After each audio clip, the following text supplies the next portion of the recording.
Chapter 31, Queen Mab.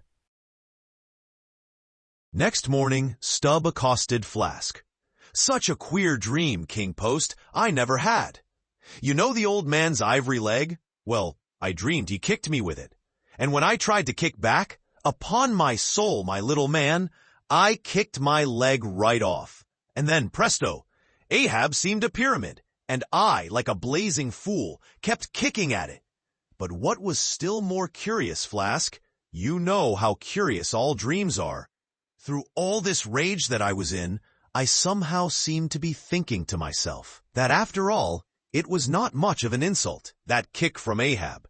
Why, thinks I, what's the row? It's not a real leg, only a false leg.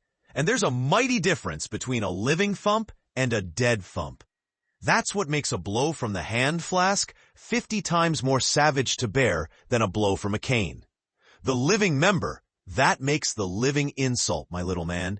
And thinks I to myself, all the while, mind, while I was stubbing my silly toes against that cursed pyramid? So confoundedly contradictory was it all. All the while, I say, I was thinking to myself, what's his leg now but a cane, a whalebone cane? Yes, thinks I, it was only a playful cudgeling.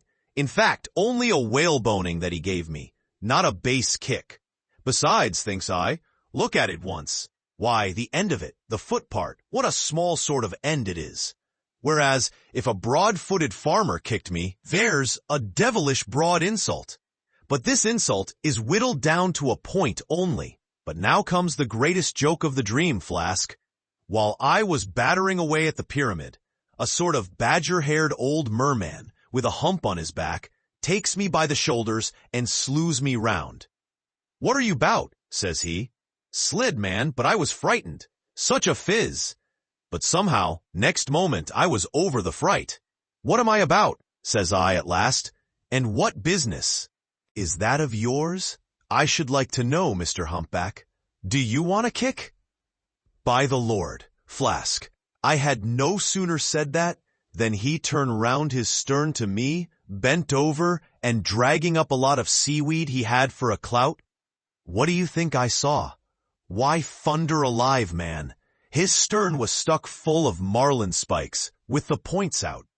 Says I, on second thoughts, "I guess I won't kick you, old fellow." "Wise Stubb," said he, "wise Stubb," and kept muttering it all the time. A sort of eating of his own gums like a chimney hag.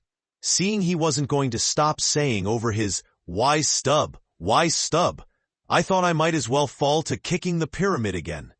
But I had only just lifted my foot for it when he roared out, "Stop that kicking." "Hulloa," says I, "what's the matter now, old fellow?" "Look ye here," says he, "let's argue the insult. Captain Ahab kicked ye, didn't he?" "Yes, he did," says I. "Right here it was." "Very good," says he. "He used his ivory leg, didn't he?" "Yes, he did," says I. "Well then," says he, "wise Stubb, what have you to complain of? Didn't he kick with right good will? It wasn't a common pitch pine leg he kicked with, was it? No, you were kicked by a great man and with a beautiful ivory leg, Stubb. It's an honor. I consider it an honor. Listen, wise Stubb, in old England, the greatest lords think it great glory to be slapped by a queen and made garter knights of. But be your boast, Stubb, that ye were kicked by old Ahab and made a wise man of. Remember what I say. Be kicked by him. Account his kicks honors, and on no account kick back. For you can't help yourself, wise Stubb. Don't you see that pyramid?"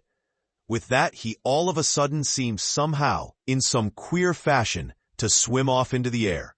I snored, rolled over, and there I was in my hammock. Now, what do you think of that dream, Flask? I don't know, it seems a sort of foolish to me, though. Maybe, but it's made a wise man of me, Flask. Do you see Ahab standing there, sideways looking over the stern? Well, the best thing you can do, Flask, is to let the old man alone. Never speak to him, whatever he says. "Hello, what's that he shouts?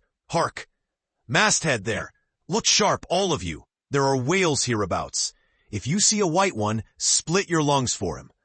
What do you think of that now, Flask? Ain't there a small drop of something queer about that, eh? A white whale? Did you mark that, man? Looky, there's something special in the wind. Stand by for it, Flask. Ahab has that's bloody on his mind. But Mum, he comes this way.